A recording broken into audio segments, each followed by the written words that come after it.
Welcome to another episode of If I Was a Betting Man, and if I was a betting man, I would bet that England will get through the knockout round. Vinny.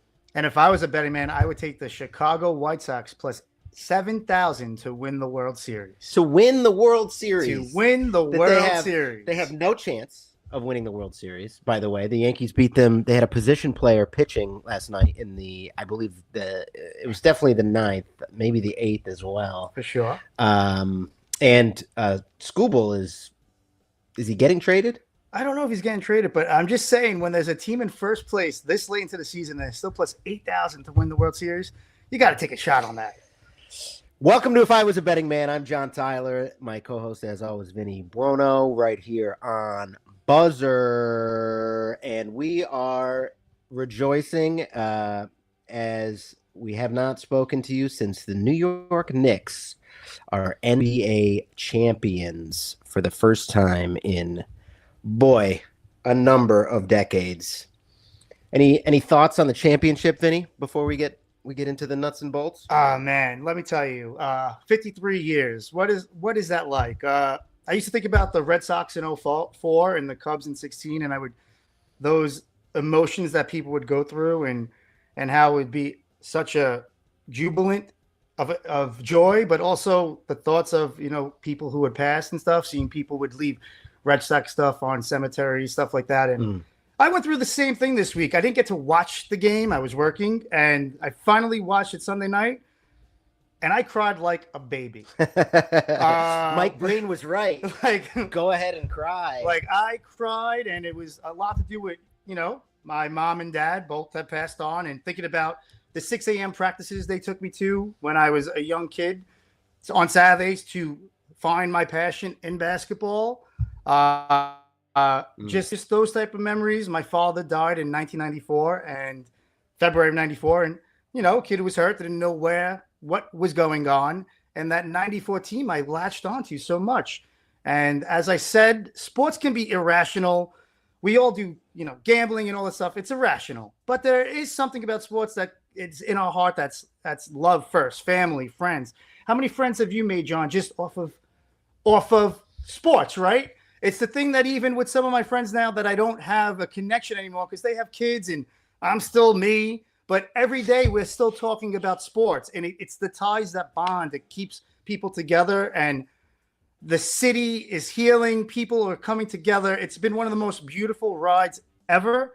And I'm so excited about that parade tomorrow. And I think about our friendship. Definitely. How did it start? It started through just talking about sports. And And again, sports is irrational, but there's also something so beautiful about it. And this Knick win, I'm going to remember it forever, man. Well said. I think it is an unforgettable championship. I don't think, I think it took the nation over, and the ratings bear that out. I think it's the 12th. No, it's the highest since 1998. Yeah, but ever, it's in the top 15. Oh, for sure. It's incredible. That's incredible numbers. It's such a great story, beginning to end. Second round pick that nobody wanted goes on to, everybody said that there's these great montages of every pundit in the world saying the Knicks overpaid. This is not the guy. They'll never get to. Literally, most people saying the second round was the goal. Yes. And most people said they're not going to do it with Brunson. It's just such a great story, beginning to end. You love a class guy like Brunson and a guy that is the David up against the Goliath.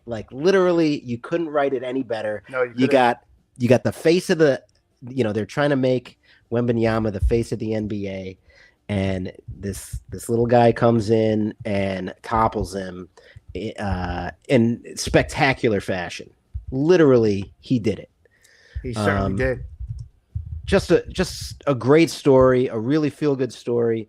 And honestly, I don't think most people will remember most of the finals from the past few years. They're going to remember this one. This one's going to stick with everybody. For certainly. And, man, Brunson has put himself up there. He might be now the face of the NBA. And I do apologize. I went on my little rant. I wanted to also be saying that we are live on Buzzer right now. As always. The home field of sports. The home field of sports! Home field of sports, baby. Anything else you want to get to before? Yeah, we should talk about that. Vinny and I are in the same room, and I can say for a fact that he's been wearing that jersey for a number of days. I'm not taking it off till the parade ends tomorrow, my friend. Have a literal cloud around you at the parade tomorrow. If anybody wants to meet me, I will be at the ferry, Staten Island ferry, at 5 a.m. tomorrow. Really? Yes. 5 a.m. 5 a.m. Whew. And then the parade starts at what time? 10 a.m. 10? Yes. Getting there early. Got to get a good seat. Get a good seat. I believe it's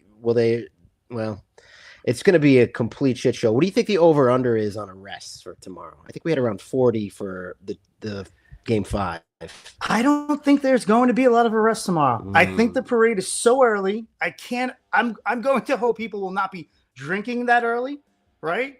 So that maybe tomorrow is just a celebration. Like, let's show as New York that we don't have to be typical a-holes. Like, let's just enjoy this moment. I'm going to go under. I'm going to say no. I'm going to say 2 arrests and that's it. 2 arrests? 2 arrests. Holy moly. This is what I'll do. I'll give you 10. Okay. I will set it and I will go over. You can go under that. I'm going to believe in the spirit of New York. And it's not just like the parade ends at like noon. Okay. Or whatever time. We're going all day? It's got to go until let's set it at 4 p.m. Okay, fair enough. 4 p.m. Right. So I'm going to say over 10, you're going to say under. Under. And we'll go from there. All okay. Right. Sounds good. Something to keep in mind for next week.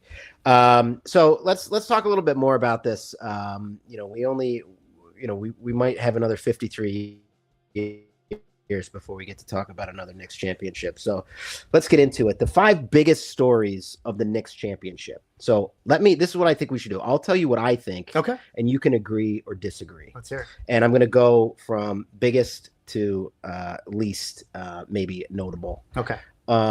Number 1, Jalen Brunson. I totally agree. He's 29 years old. He's in his prime. He is now a superstar. 100%. He is now up there with every name that you can think of in the league. He's up there with LeBron. He's up there. All of the top, superstars in the league.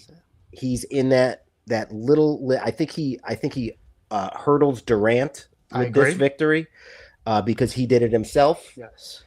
He's a Finals MVP, and he's a Finals MVP in a way that was, really incredible. 45 points in a deciding game. It's a monumental achievement in the NBA. There's only I have the list right here. There's only 9 players who have scored over 45 or more points in the NBA Finals. Okay.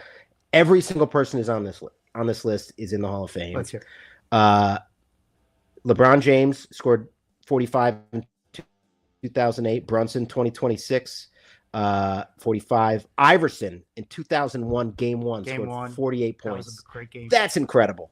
And that was a small team. Jerry West, the logo, did it twice. 1969, he had 53. In Game 1. Okay. And also in 1969, in Game 7, he had 45. Wow. Really impressive stuff. I did not know. And those were in losses for Jerry West. Yeah, in losses. Bob Pettit, 1958. A lot of these are before the 3-point line, which is remarkable in its own right. Bob Pettit, 50 points in 1958, Game 6. Giannis had 50 points in 2021, Game 6. Wow. Yep. 50. Close out. 50 burger. Rick Barry had 55 points. Game 3, 1967. A lot of granny shots in that 55.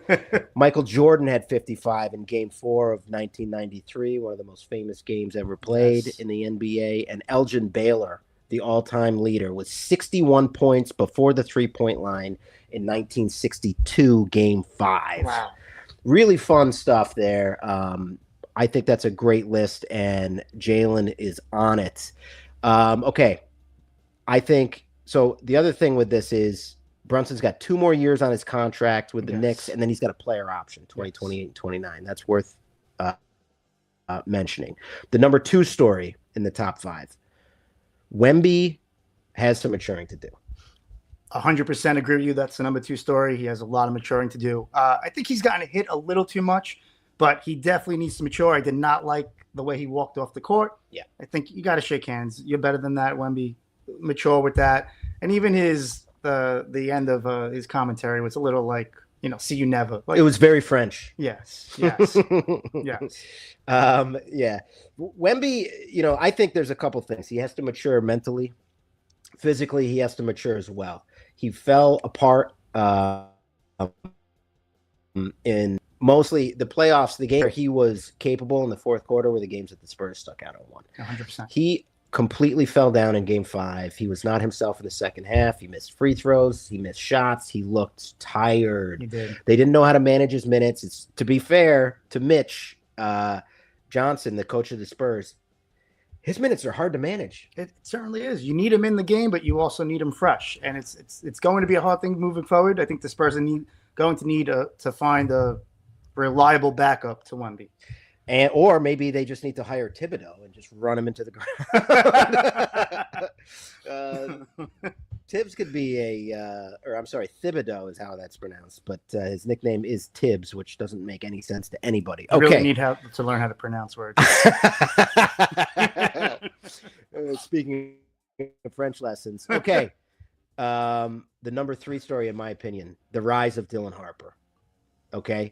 He has arrived in the NBA. He certainly has. Elite defense, slashing offense, shooting, drawing fouls. This guy's a gamer. He showed up in every game. He was excellent in game 5 in the first half. It's so many big shots. So many big shots. It looked like he was going to get away with whatever he wanted in that game. He fell off in the second half again. And again, I think they didn't really know how to manage his minutes. I agree. And his usage. His usage should have skyrocketed in the third quarter. Instead, it went off a cliff, and he didn't have the ball. But that being said, his defense was so good in that game, as was Castle's. Castle's defense was, both of them were, I think, elite. And you could just tell as these guys emerge, they're only going to get better and better. I mean, listen, the Spurs lost his finals, but the Spurs are here, folks, and they aren't going anywhere for a very long time.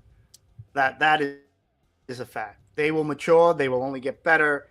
The Spurs are going to be in the storyline for a title for the next decade. At least, I mean, Harper and Wembanyama, if they can keep their heads on straight and they can manage their relationship, yes, they are an electric duo. 100%. Those two, as they get older, I mean, Harper's 20. It's great. He was literally, I'm not sure if you could have played better defense than he played in the first half of game 5. He was, I mean, just lights out. Incredible play. And just a great core. Castle had a terrible game 5 offensively. His defense was elite. Yes. But I think with a little bit of age, that won't be as much of a, honestly, it kind of killed them, especially in the second half, because I think he was in his own head and it got in their way. I agree. Okay. That's my 3rd story. My 4th biggest storyline of the 2026 finals. Mike Brown is now an elite coach. 100%. I mean, Mike Brown came into a situation. How many guys did the Knicks try to get before Mike Brown? At least 5? Literally. Mike Brown, no one wanted him. He was coming off of Tibbs. I didn't want Mike Brown. I'll be the first to say, Mike Brown, I am so sorry. Mike Brown's the real deal. He figured out a way during the playoffs, like literally game 3 of the playoffs after the Knicks lost to the Hawks. He's like, we're blowing this up and we're going to figure out what does it take for us to move forward after this? And if that isn't an elite coaching, I don't know what is. And he outcoached the protege of, a lot of people think is the greatest coach in the NBA, Greg Popovich. Yeah. I mean, and Pop is in Mitch Johnson's ear about as regularly as you can be. He is very vocal. He's very active in the Spurs training facility. Very vocal, coach emeritus. Yeah. And let's not forget, the Knicks were plus 3,500 going into the playoffs. They are the 3rd highest dog to ever win the title. That shows great coaching. Excellent coaching. I agree with that 100%. 100%. He really figured his team out as the playoffs went on. And it's really hard to maintain that when you are sweeping team. 2 teams in a row. He got his guys ready to play. So to the point where they went into San Antonio as huge underdogs and won 2 road games to open the finals. And let's be honest, also trust. Like, as much as I love Tibbs, at the end of last year, those players did not trust Tibbs anymore. And Mike Brown came in. He was hard on Cat. He was hard on some of these guys, Bridges. But they learned to trust that what he was telling them, even if it meant them taking their role a little bit back, that it was going to work in the end for them to finally win this title. And that just shows just amazing coaching. Okay. Mike Brown, my number 4 story from these finals. My number 5 story. Are the Knicks now the power in the East? 100%. 100%. The Knicks are now the power. The Knicks are going to now be obviously the face of the NBA. The NBA is giddy. 20.8 million watch the NBA Finals. The Knicks are going to be on primetime Christmas. Any big game, it's going to be the Knicks. I believe this could be an argument we could have. Brunson is officially the face of the NBA. And I think that because of Brunson's stature and the underdog nature of how he came up, the NBA is going to ride this guy. Brunson is that dude now, and the Knicks are now the team to beat in the East. And it's going to be great seeing the Pacers and these other teams come at them. But it's 100% the Knicks are the real deal. So a couple of interesting things with that. So what we've got in Boston, who has been, favorites or, people, a lot of people picked them to win the championship this year before the season started. A lot of people picked them to get to the finals. Everybody thought that they were going to be a powerhouse with, their duo in the backcourt. But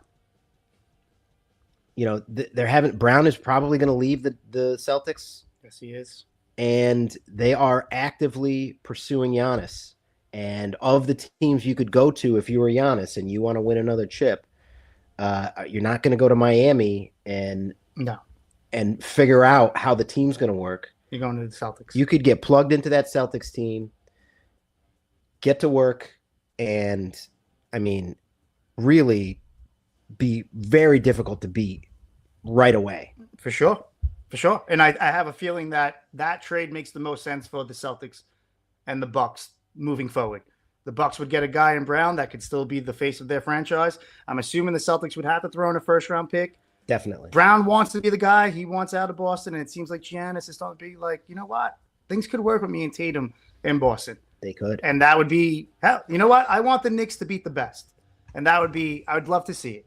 What if, though, Tatum has had his injury issues. Giannis has had his injury issues. Not last season. Giannis was, I guess, healthy, and they didn't want to play him because they were tanking. But, what if we get into a situation where Tatum, he just seems like he's gotten to like a Yoda state where he's in this like Zen, I've got my championship, I don't, nothing really bothers me anymore. He doesn't have that fight in him that a guy like Wembanyama, for instance, seems like he's probably going to have his entire career, no matter how many championships he wins. It just feels like they're going to be in a position where they're managing, an aging Giannis and a Tatum who is injury prone these days for the foreseeable future. But that might be the best hand that they can hope for.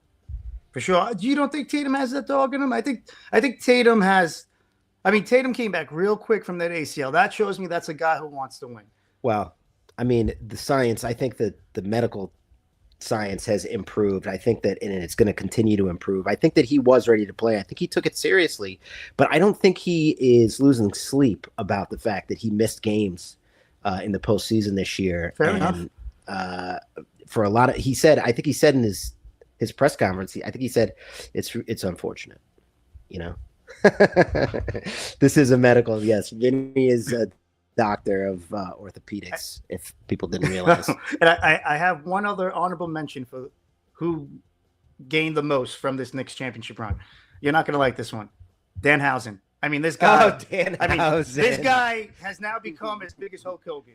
He is like, if you could just, it is one of the more phenomenal things that has ever happened in wrestling. Like, he is that big right now. Yeah.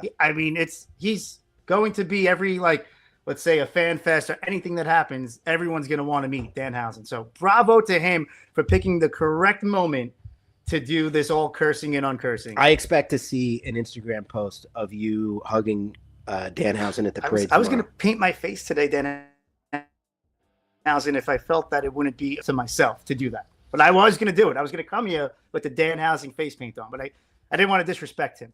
That would have been an ordeal. It looks like that takes a long time. It's some real kabuki shit that he does to his face.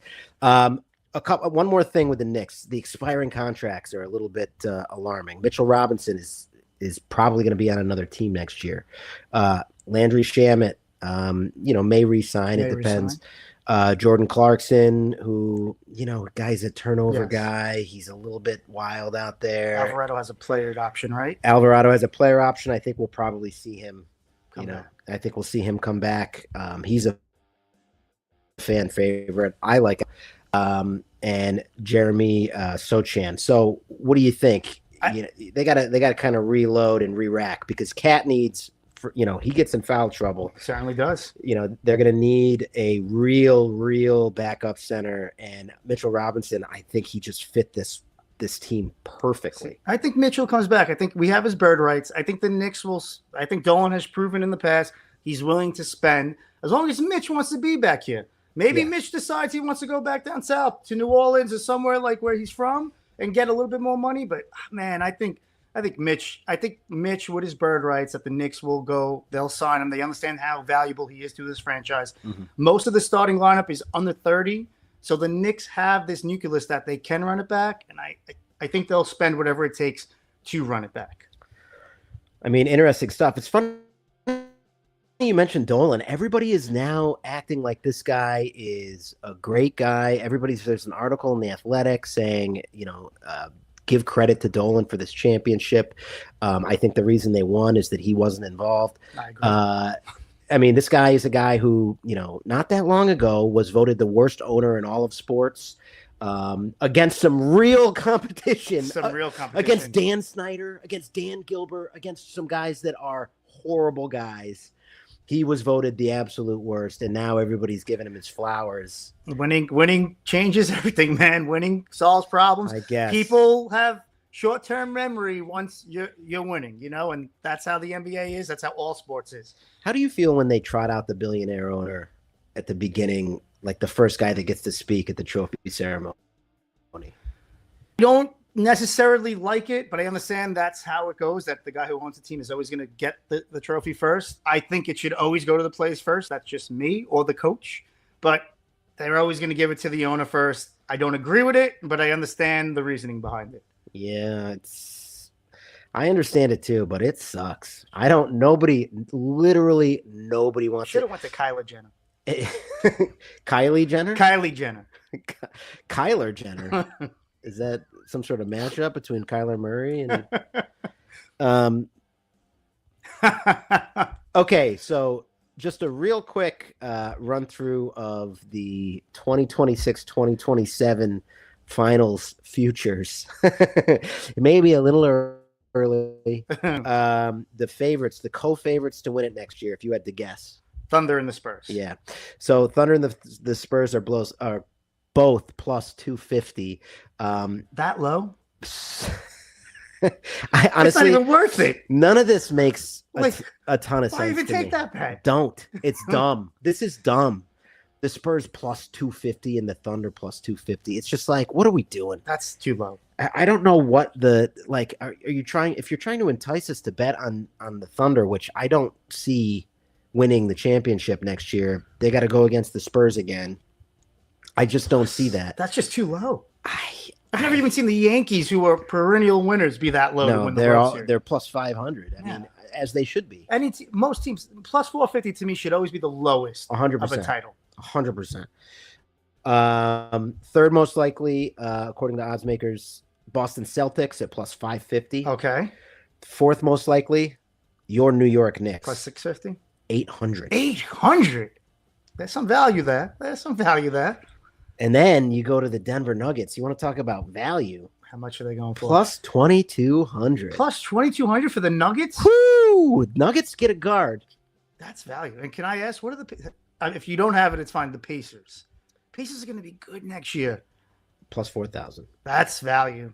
I mean, I wouldn't take it, but there is value there. The Pacers, if Tyrese Haliburton doesn't get hurt, the Pacers beat the Thunder in Game 7. You know who else is plus 4,000? Who else? The Houston Rockets.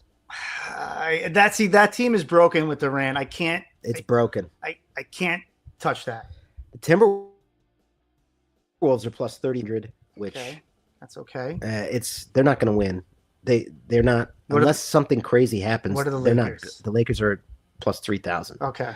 And then just above the Lakers, the Pistons plus 2,500. The Pistons don't have a chance to win the championship unless they go and trade for some big dog. I don't see it. Who can they get? I don't know. I don't know who they could get, but that would be the only thing. Cade is going to need some help there. It doesn't make sense. Cade is a tough guy to build around. Yes, I agree. It's a strange, you can build around, a big, you can build around a 2. Building around Cade is tough. You got to have just the right guy. The fit has to be just right. I just don't know how that's going to necessarily work. Okay, just real quick, Western Conference by itself, Spurs plus 140. Oklahoma City also plus 140. And then the jump of jumps to the Nuggets at plus 1,200. And then you go to the East, and the Celtics are beloved by odds makers at plus 190. Plus 190 to get out of the... And the Knicks plus 260, and then you have a leap to the Pistons at plus 750. Okay. I mean, the Knicks should be active in the offseason. They need to sign a couple of guys that can score. They need to have, that beginning, mid third quarter squad that is good, because that was where they were, they overplayed Brunson. They Thibodeau'd Brunson in the third quarter in the finals because they had to. Yes, 100%. And he's not going to get, he's not getting younger. And boy, playing a playoff, it's like a whole nother season going through a playoff run to the finals. So hard to repeat in the NBA. You play so many games, even with the sweeps the Knicks had. His usage is through the roof. No, for sure. And you'll see it probably next year at the beginning of the season where, a lot of these championship teams start out a little slow just because, they played so many games. And that was the greatness of LeBron. Say what you want about LeBron, that those teams that he took 8 straight finals, that is one of the more impressive runs that anyone will ever go on. I think, 100%. I think LeBron needs his own category when compared to Jordan. Jordan was so efficient and got it done when he was playing. LeBron is a different thing that is maybe more incredible, because it is just mind-blowing how good he still is, a couple years younger than me. And, I hurt my neck while I'm sleeping. LeBron he's the greatest athlete of all time. We could argue about who's the best basketball player of all time. LeBron's the greatest athlete of all time. Interesting. That's an interesting argument. Okay. Moving right along to another sporting event that is in the news of late, and that is the World Cup. We just saw England take down Croatia in a match that was exciting. It was a great first half. It looked like Croatia was going to be a little bit spicy, and then gross, Justin. Talk about PTSD.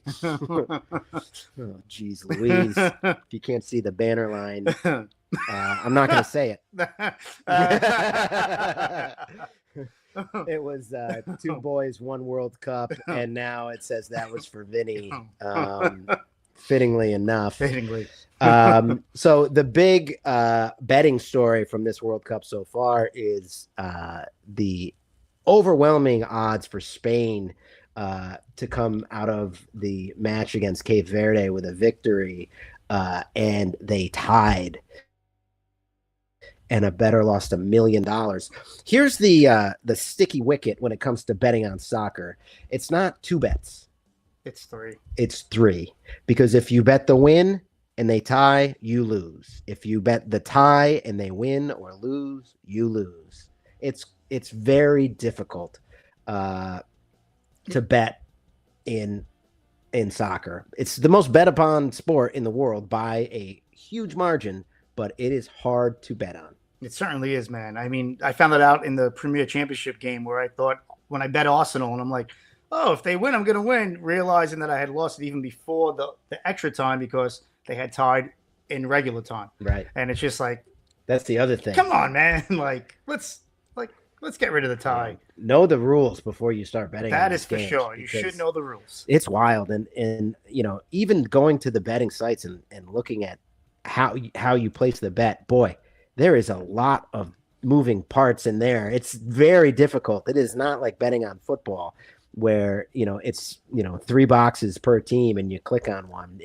In soccer, it's so complicated. Now I get why they say that soccer has the smartest fans in the world. Well, I don't know. When I'm gambling, I'm like, what? Yeah, it looks just. I don't get it. I think it's kind of like I think what you have to do is you have to be like our good friend and former guest of the pod, Mr. Layfield, the way he bets on baseball, is you have to go granular, and you have to bet first halves, you have to bet assists, you have to bet player props. One of the biggest player props is one of the best bets, one of the most bet upon player props is assist or goal by a striker, which is often a good bet, especially if you're going to parlay it with a win or a tie, as our banner says right now. The score is often 1-1. Yesterday's matches, we're recording this on Wednesday. If you're listening to the podcast, yesterday's matches on Tuesday all ended in a tie in true soccer fashion. So a couple of other things. As far as the storyline so far in the World Cup, I think that the biggest story is probably Messi getting the hat trick. For sure. On Monday, an incredible display by the purportedly greatest footballer of all time. I would say the next story after that is Spain tying against one of the smaller countries in the tournament of 500,000 people. Pretty wild. I think that's the overall story of the entire World Cup is, all of these favorites are not putting their best team on the field, and they're paying a price for it. For sure, but it was only one game. I think a team like Spain understands no matter what, they will get on to the elimination rounds. Yeah. Spain is still winning this all. You think so? Oh, yeah. They were plus 500 is a great price for Spain. Take Spain. They're still the best team. They will still win it all. I got to say the French look pretty good. But when it comes to the big game, they're going to fall like Wemby did. The third biggest story, I think, worldwide is how well the Americans did against Paraguay. They played amazing. Dominated, held the ball. Their game plan was immaculate. They did what they wanted to do. They controlled the game the entire time. Pulisic had a great game. Even though he came out in the second half, he has a calf injury. Update on that. I saw it at halftime of the England game. He's practicing right now. Let's go. And the image of him with the team practicing, he looks like he's able to go on Friday, which is going to be interesting. That's going to be great. USA still plus 5,000 to win it all. They're not going to win it all. It's not a bad bet because it will $100 to win 5,000. If they win another game, you're going to get some, you'll be able to cash that in for some money. 250th year of our birthday. Who knows? Maybe the USA cashes in and it's the miracle. Listen, a lot of people are saying that the US men could, win a couple of games in the knockout round. Wouldn't it be great if they got like to the round of 8? That would be wild, right? What you couldn't hope for much more than that. I mean, that would be really something. Okay, so moving on, Vinny, you have a golden boot bet. I do. That you placed before the tournament started. Mbappe. Right?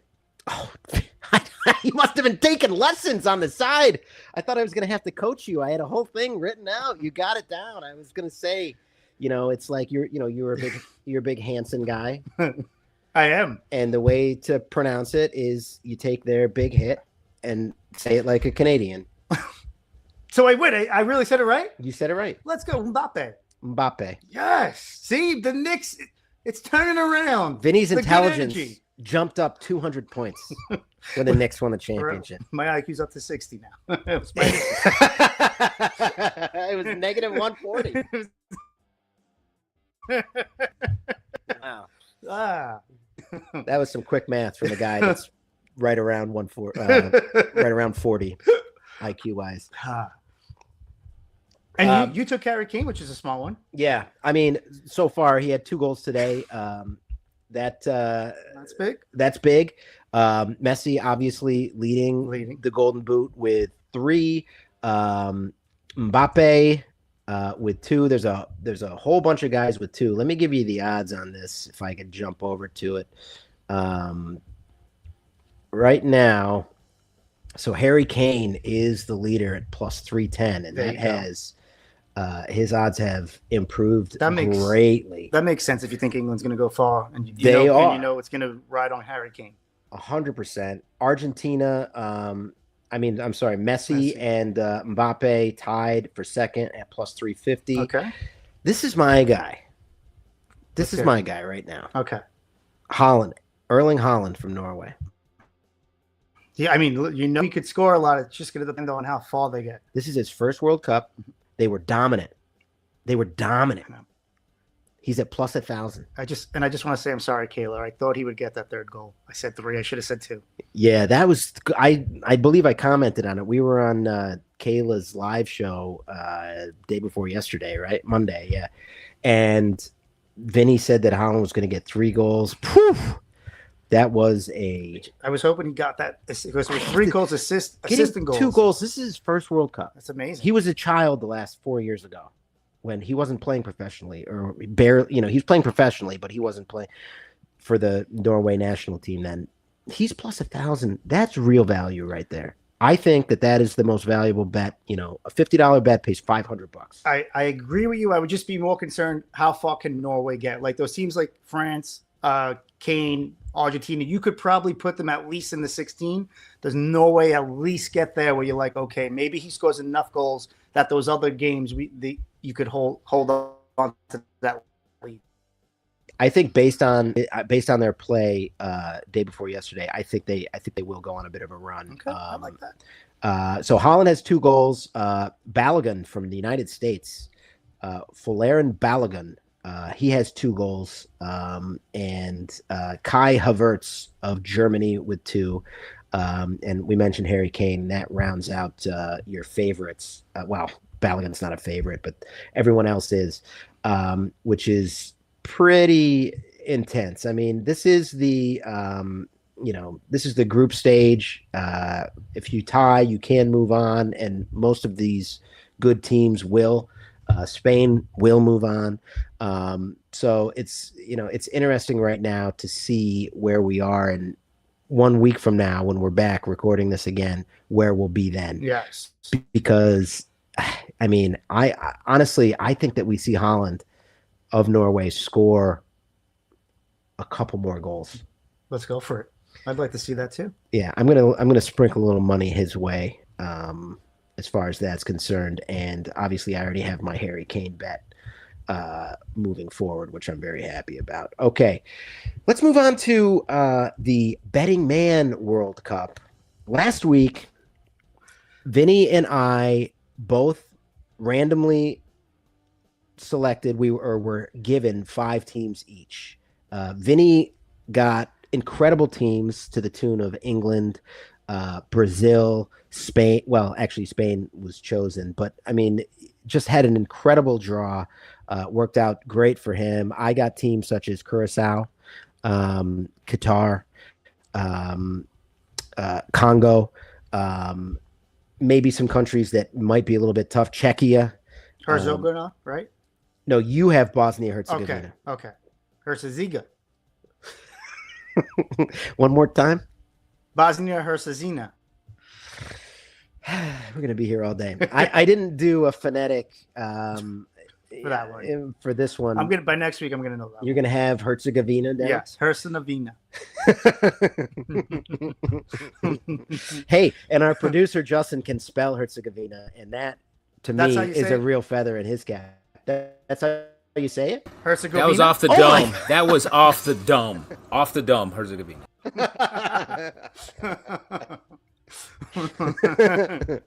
Very impressive from producer Justin. That's why he's here with the best podcast. So far, I'm just gonna run through real quick. I'm gonna name Vinny's team.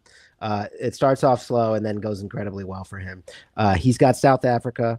They lost. He's got 0 points from them. England got 3 points. Mexico got 3 points with a win. Brazil tied because they didn't play any of their starters until well into the second half and fumbled the bag. They have 1 point. Bosnia-Herzegovina has 1 point. Vinny in the selection round got Spain and they tied, so that's a point. And he has Germany, who has 3 points for a total of 12 points. Pretty impressive group. In the bottom bar, yeah, you could see that England had a question mark. That game just ended a few minutes ago. And then in my group, I have Czechia. They lost. That's 0 points. I have Curacao. It's a small island nation that nobody can believe made it to the World Cup. They lost. I have 0 points from them. I have the Democratic Republic of Congo. They have some grass there. I have 1 point from them. I have Australia, who won, who will play the American men on Friday, which will be an interesting match. They have 3 points. Qatar, no grass, 1 point. France, I chose in the selection round. That's 3 points. And Portugal, I chose, who also fumbled the bag and didn't put their best foot forward today and tied. So I have 1 point from them. So it's 9. I have 9 points. Vinny has 12. Who do you think is going to win this thing, Vinny? The Betting Man World Cup. I think I'm gonna win. Yeah. I do apologize. It's funny because I made the the random wheel, and when I did it, I put all the teams from a betting app. So I started with the most likely teams and went down to the least likely, and just one side of the wheel was weighted to win, and boy, did that hit Vinny. I'm going to take that 200 and put it towards Allison's tattoo. I think that's a great idea. That's a great idea. And we're going to have Allison back. I don't know about next week. We might have to have a NBA draft expert on next week. I have to save as up our for guest. that tattoo. That tattoo might be about 2,500. I think it's going to be at least 2,500. Yeah. I think if you have, a friend of ours do it, it's going to be $3,000 Yeah, with the discount. I know. It's a lot of work. I know. It takes a lot of time to get Anthony Mason's face just right. Which is a fun thing to say. Okay. It's time for the Vinny quiz. And this quiz is on the World Cup. Okay. It's on the World Cup. On the World Cup. So we'll see what Vinny knows about the World Cup. Let's see. Okay. Obviously, we know a hat trick is 3 goals. Yes. What is it called when you score 2 goals in one match? A single player scores 2 goals in one match. Dos Equis? Vinny doesn't always get the quiz questions wrong, but when he does, he says Dos Equis. It's called a brace when you score 2 goals. Brace. A brace. In British slang, anything that is 2 is a brace. A brace. Okay. Yeah, a brace. A brace. Interesting stuff. What country has won the most World Cup championships? Brazil. Yeah, 5. 5 championships for Brazil. Good job with that one, Vinny. How many championships has England 1. won? Do you know the year? It's either 1960 or 1966. 66. Very, very good. Vinny is the knowledge guy on this podcast. Has the U.S. ever finished in the top 10 in the World Cup? Have they ever finished in the top 10? The highest they ever finished was 2010. They lost to Ghana in the second round. So that would be, I'm going to say no. You would be incorrect. Okay. You would be incorrect. In the first ever World Cup, 1930, the U.S. men finished third. Really? Yes. I can give you some interesting facts on why that is. Okay, I know who finished first in the first World Cup ever.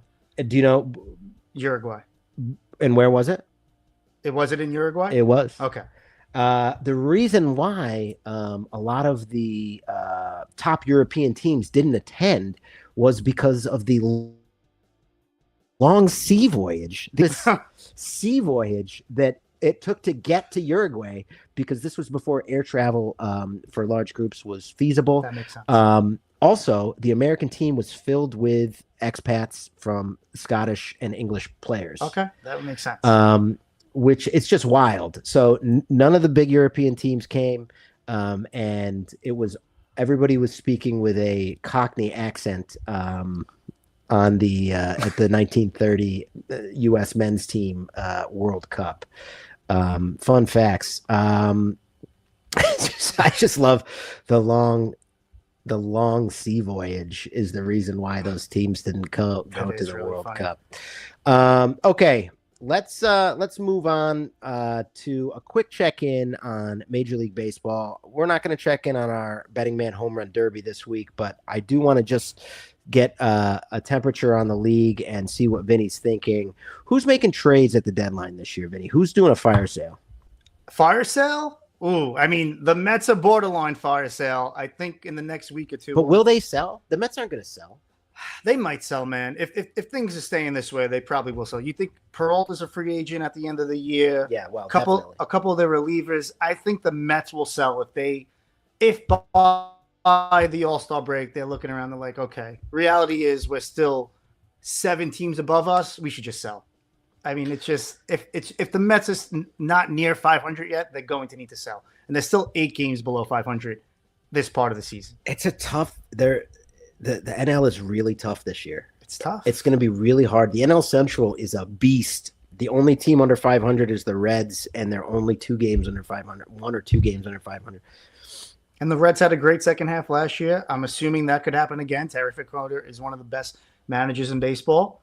The big thing is to me is what are the Yankees going to do? Will they finally go all in? Because the Yankees have the team to beat the Dodgers. They have the pitching. I just think the Yankees need a couple more hitters and maybe a little help in the relief. The Yankees have a golden opportunity, just like the Knicks just had, to get through the AL again and to beat the Dodgers or the Braves or whoever makes it out. And I just think Hal Steinbrenner, I'm sorry, it's time to open your pockets, be the big boy again that your dad was, and bring 2 titles in 1 year to New York City. So here's the thing. I agree with you 100%. And the Yankees are in a position this year that they have not been in a long time. It's wins this year. The Mets are a New York team, so you can take that down. That doesn't make any sense. The Yankees have so much starting pitching that they will be able to trade starters for bats, and they do need bats. And they need relievers. The bullpen is not good. Apologize to Chapman. Just apologize to him. No, I'm sorry, Chapman. I was going to try to say. I don't really understand why Chapman is so mad at the Yankees. It's worked out for him. He's playing great. He got thrust into the spotlight with the Yankees multiple times. Him playing on the Yankees resulted in him making a lot more money than he would have made if he wasn't on the Yankees.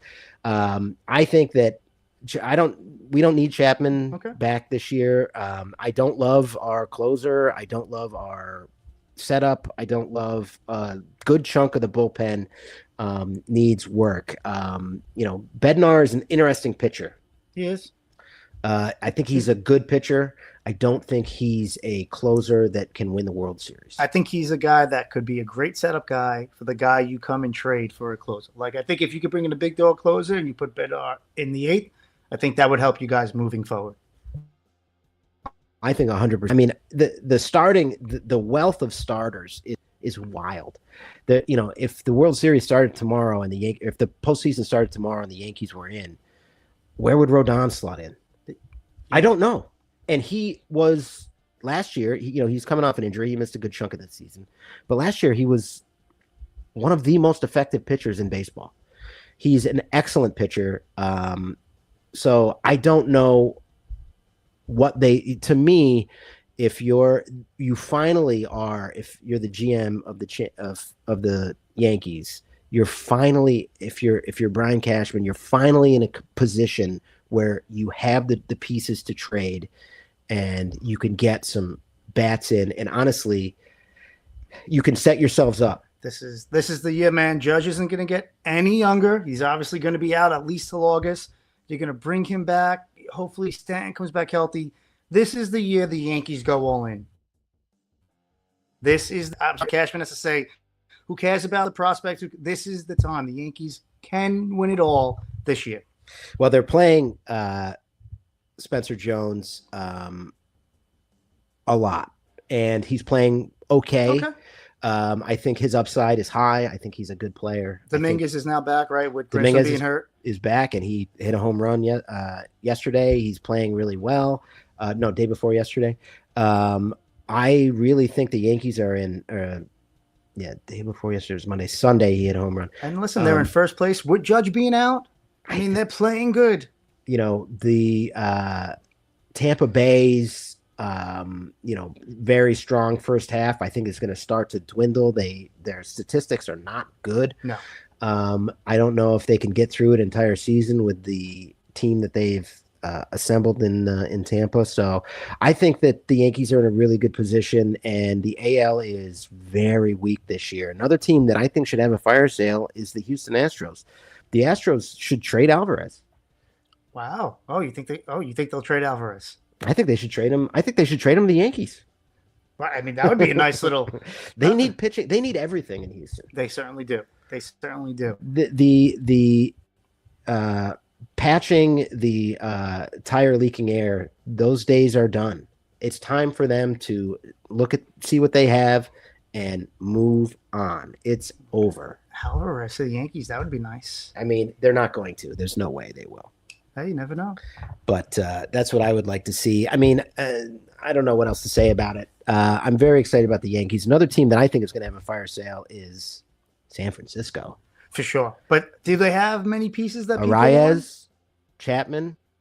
Is Devers persona non grata now in baseball? Devers right now. I don't know if you touch Devers with that contract. Ugh. I don't know. Plus, he's not a team guy. No. He's so everything. Devers, he just makes me feel grimy. He just seems like a guy I just don't like it. The vibes are bad. And don't get me wrong, I was with him last year with the Red Sox, where it's like, hey, you're making this guy do this, do that. You brought in Bregman. I got him being upset there. They traded him to the Giants, and he just still doesn't look happy. It's like, man, what do you want? He looks snake bit. I don't know. Certainly does. I don't know what's going to go on with Devers for the rest of his career. Incredible. Great offensive player, not a great defensive player, but great offensive player, not necessarily a team guy, not necessarily a great clubhouse guy, but he's a guy that can really make a difference in the home stretch of a regular season. So that's pretty much going to wrap it up for this week. A couple of quick hits. Brandon Sorsby to enter the supplemental draft after he got run out of Lubbock on a rail. Because some judge bought his lawyer's story about how, he gambled thousands of times while he was in college, and some judge bought his spiel and was like, no, this guy can play, even though he violated the rules thousands of times. Brandon, take it from me. You could use mental illness on a lot of things. You can't use it on gambling, okay? You can't use it on gambling on your own team. That's where you draw the line. It's also wild. Like, he was in an in-treatment facility for 30 days for his gambling addiction. What a show he put on for the media. For sure. But you can't gamble on your team. You can't. It's just awful. It's just a little gambling. Thousands of bets on your team and teams in your division. Do you think someone drafts him? Yes, and I think it might very well be the fucking Miami Dolphins. No way. Really? I think it might be. I don't know. I wouldn't. It's the supplemental draft. Who cares? And listen, everyone deserves a second chance. Everyone deserves maybe even a third chance if you're willing to like put the work in. Gambling on your team is one. I don't know how I feel about it. I don't know if I could ever trust someone who was willing to gamble on his own team. And that's me saying that. It's just one of those things I don't feel like you that's a line I don't know if you can cross. Wow. In professional sports. Pretty that being wild. said, Pete Rose should be in the Hall of Fame. Wow. I was just going to ask you, does Pete belong in the Hall of Yes, Fame? but obviously I agree that he should never be allowed back in baseball.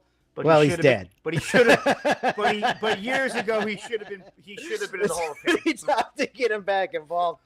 I don't think Old Timers Day. I don't think they weekend at Bernie's it quite yet. But if they were going to do it, Pete Rose would be the Now, guy. I agree. That's the case. That being said, I wouldn't put it past a casino to have a stuffed Pete Rose welcoming people at the sports book. He did bet on himself again the whole. You always funny. bet on yourself, except a lot of the time. Okay, so bet of the week. Bet of the week: USA minus 165, and Mexico plus 105. Obviously, I'm Interesting. going against the tie and their opponents, but I'm going to keep on going with Mexico and USA. I was also going to say the USA against There we go. Australia on Friday. I think it's a great draw for them. I think the oh my goodness, oh my word, excuse me, that the American men are going to be able to pull it out against the Aussies. And I think it's going to be, I think they're going to cream them.